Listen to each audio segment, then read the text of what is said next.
Hello everyone! Welcome to Lesson 5 of our QA course. I hope you're all doing great and have had a chance to master our previous materials. Mastering the QA dictionary is the language of our profession. Did you go back and practice those terms? They are the foundation for today's lesson. Today, we're looking at the bigger picture, the software development lifecycle, or SDLC. This is the roadmap for how great software is built. The SDLC is a structured process that defines the stages involved in software development, ensuring quality and efficiency in every project. The journey begins with planning and requirements analysis.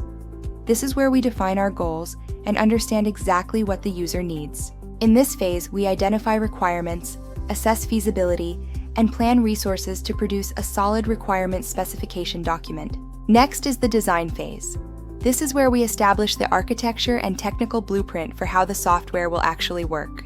The activities here include developing databases and system structures, resulting in a detailed design document specification for the team. Now for the development or coding phase.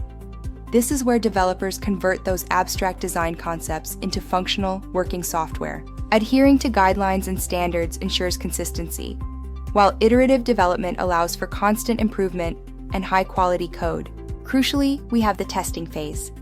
This is our moment to shine, identifying and fixing defects to ensure the software is reliable and ready. By performing various types of testing, like unit and integration, we provide thoroughly tested software that's ready for production deployment. Finally, we reach deployment and maintenance.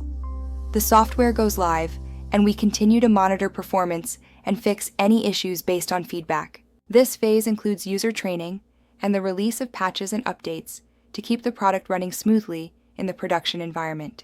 Every team is different, so we use various SDLC models to fit our projects, from the traditional waterfall to the flexible agile model.